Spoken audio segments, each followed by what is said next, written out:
We think that internal AI systems will be the most capable systems that are early in existence. For the same reason, you wouldn't want to make this genius employee, so the internal AI system, available to competitors. And this creates an incentive for frontier AI companies to not deploy the same system. Internal AI systems are accessible only by a small group of individuals within frontier AI companies. And or by AI systems themselves. GPT-4 was made available internally 6 months before public deployment.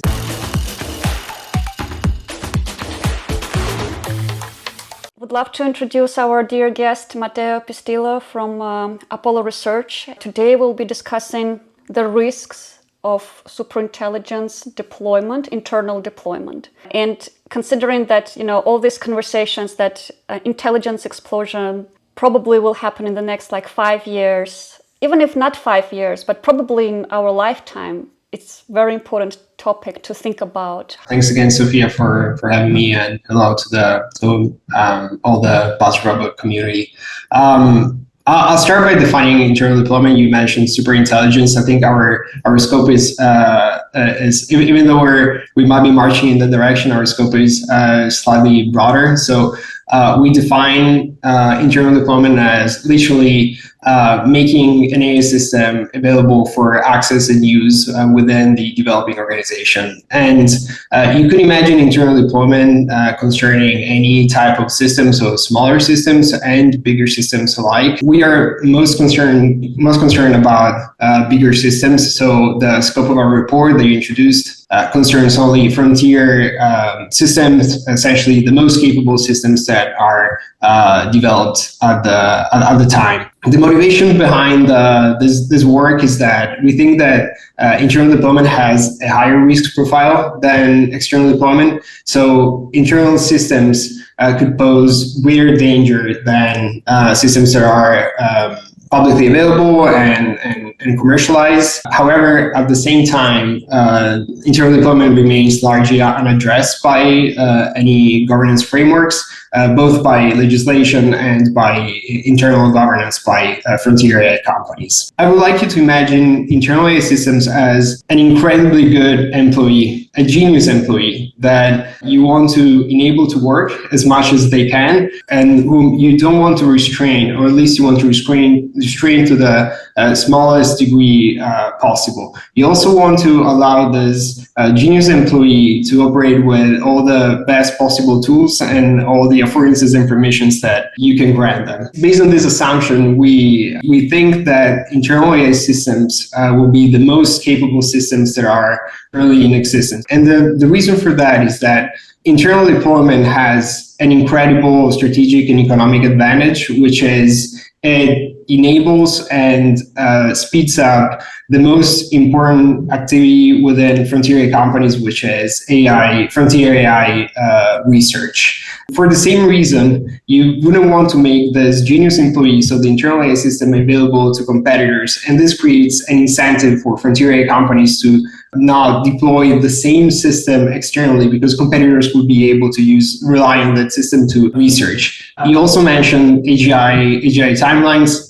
So the median estimate for human level capabilities is 2030. Some estimates are earlier than that, 2026, 2027, others around 2035, but I think they give a pretty good insight into what we might expect in the next 5 to 10 years, or even less, which essentially tells us what level of capabilities we might see within AI companies hidden from public scrutiny and public oversight.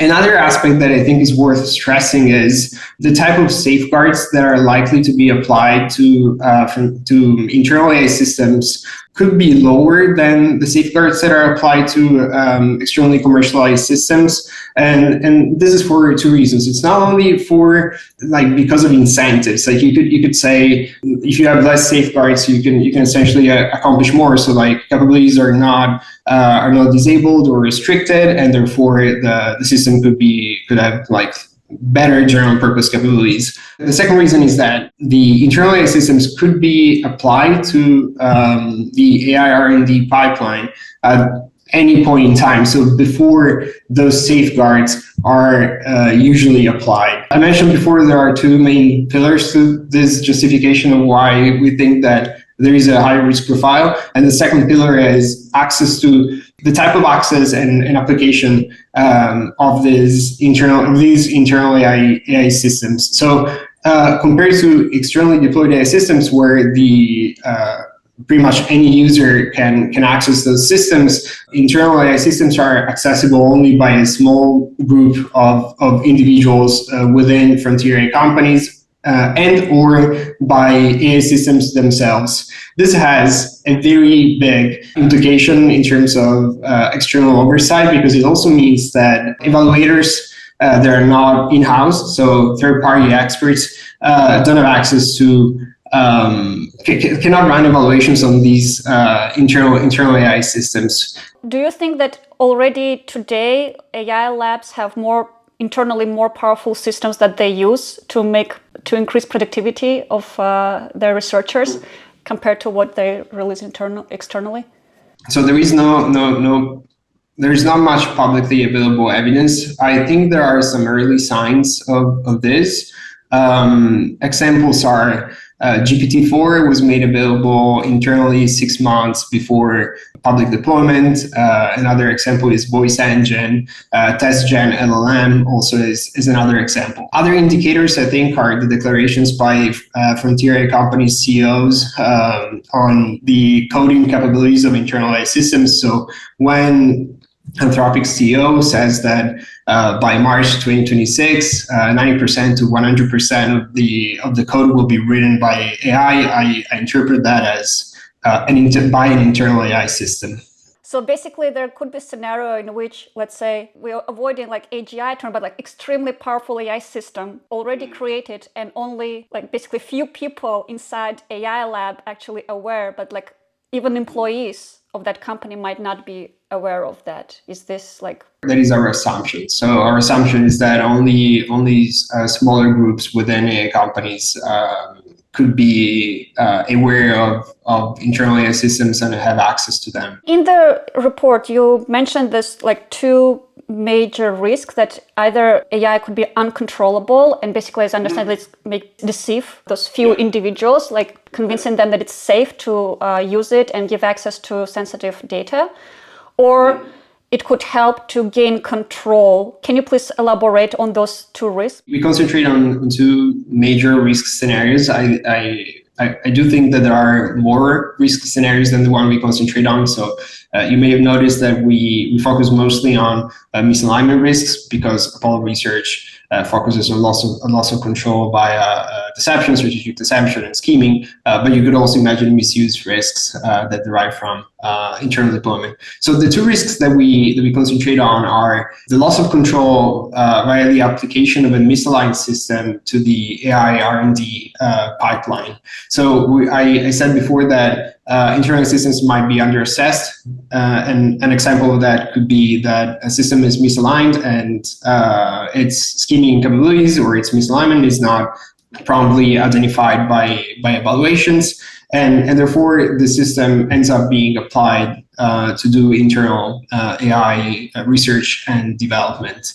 And having a misaligned system do that type of R&D work could have very significant consequences that could lead to loss of control. So one example could be developers asking the system to improve AI R&D, and the system developing a misaligned instrumental goal, which is I am essentially like role-playing. The AI system could say, I am being constrained by humans and I could do so much better without the human oversight, so I will disable any type of oversight.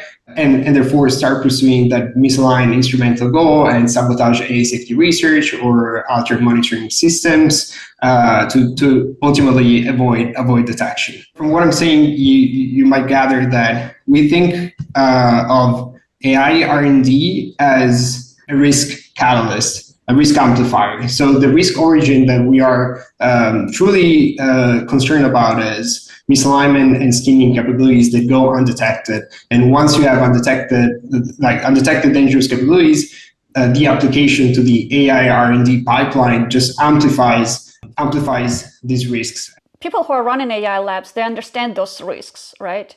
But what do you think, even understanding those risks, and I don't think by that time alignment will be solved, maybe it won't be solved at all. Do you think they will still like take a risk and deploy that AI system internally because they want to get an edge? They don't want to lose the AGI race?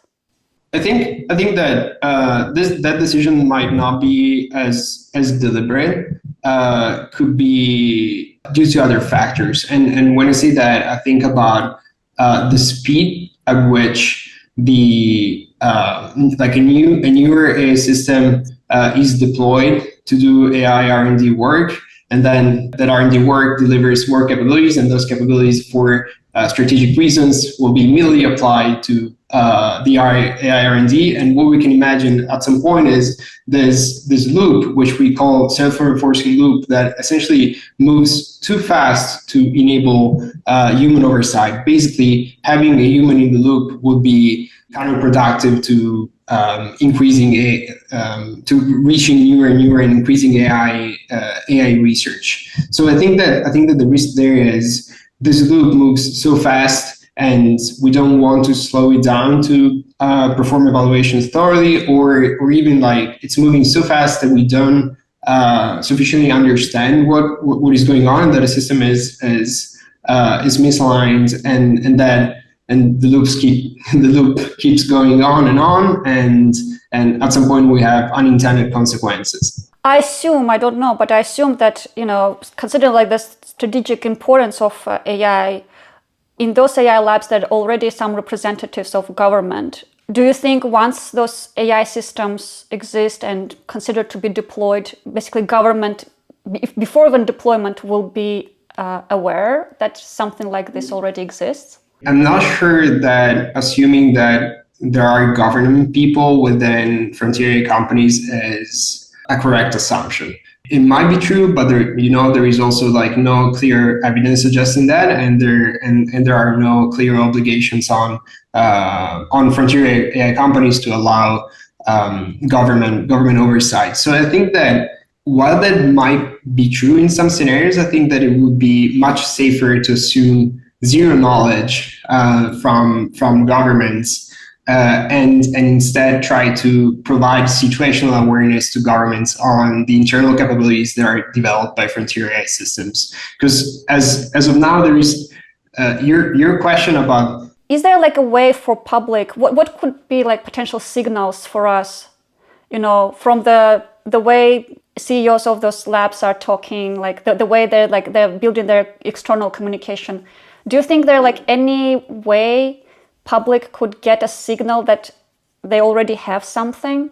Do you think they might change somehow their behavior, or they will try to behave as usual, so like public would not have any opportunity to get any signal that they might already have such a powerful AI system? Yeah, I think that it is unclear, and I think that it depends whether by public you mean select government agencies or the larger public. My assumption is that the larger public might not be aware of the hidden capabilities that internal systems have, and the only piece of evidence could be capability jumps between systems, but that's still not sufficient. So say that like there is like one system that is deployed, and then another system is later externally deployed, and there's just like an enormous difference. You could interpret that as evidence, but I don't think that is enough. I think that there are ways to have policy interventions within companies that encourage them to essentially share select information with select government agencies, so that government has situational awareness on what is going on, and that is ultimately beneficial for safety. Kind of getting the sense that there's kind of three spots here. There's companies that are keeping the most advanced technology limited to internal deployment. There's ones that aren't doing that, that are therefore making the most advanced technology accessible to the outside. I guess there's a third one, which has to do with the first case, but how secretive they are as far as allowing people to know they're doing that. But I guess there's an undercurrent in what you're saying that it's more dangerous for them to deploy internally with the most advanced than it would be if they released it to the outside world. That's not at all clear to me. I mean, if that's part of it. In fact, that I could see it going the other way. So I don't know. I was wondering if that is a key key premise here. I think that is a key premise. So the premise is you will likely have more capable systems deployed within frontier AI companies, and internal deployment is more dangerous than external deployment. And the main reason for that is that threats are much more likely to go under assessed than with externally deployed systems. On the other hand, here's the counter argument, which is there is a smaller set of people who are getting real world experience with this, who are probably not out to do overtly malicious things, destroy the world, but therefore have like more opportunity to detect misalignment before it gets out in the hands of the broad public, where there's going to be that rare malicious actor. I think that misalignment is a risk that depends much more on the permissions and affordances that are given than to the spectrum of people that have access to the system. I agree that if you have equally powerful systems that are applied internally or externally, the risk of misuse is much larger for externally deployed systems. I still see scenarios of both insider threat and outsider threat for internally deployed systems. So you could imagine political adversaries targeting frontier AI companies to basically unlock internal AI systems. You could also imagine the case of a single employee pursuing personal agendas and representing insider threat and misusing a system that doesn't have sufficient safeguards. If there's also espionage happening inside the lab, an employee who works for some other government has access to that internal AI system, so they can use it for malicious purposes, right? This is something that we mentioned in the report, but we didn't address in further depth. But there is you could easily imagine that scenario, like one person or group of people that have, let's say, misaligned intentions and pursue their own goals with some super powerful technology that they have access to. You could also imagine an intermediate route, which is someone pursues a good goal and then essentially loses control over the system because the system is misaligned. I was wondering, basically, you were talking about how only a small subset of people will have full knowledge of the system. I was wondering how you understand that might happen. But if you have a fully automated, an AI-controlled loop of generating the next system, maybe you can control information stronger. Anyways, feel free to comment on this. Everyone else working in an information gap because there is not much publicly available information on internal deployment. The assumption there is certain teams might be given access to those systems because they will apply them in a manner that is helpful to reach what frontier AI companies are aiming for, which is better and better frontier AI research. I guess the assumption is some team within a company would not necessarily need to have access to those systems. Companies are big and there are many different functions, so it's considered. At least we assume that it is unlikely that happens. That it's likely that it happens, that only a small portion of team will be aware of AGI. I think that it is possible that some team will have access to internal AI systems. Yes. So maybe the entire team knows that there is the powerful AI system, but only small subset of people will actually have access to it. I'm not sure. I assume that knowledge might come with access. So it is possible that only people who are granted access are the ones who know that the system is available. Do you think there should be like law that regulates the internal deployment, considering that importance of that, how critical it is? I think that at this time, the best approach could be internal governance. So essentially having frontier AI companies adopt internal policies that address internal deployment.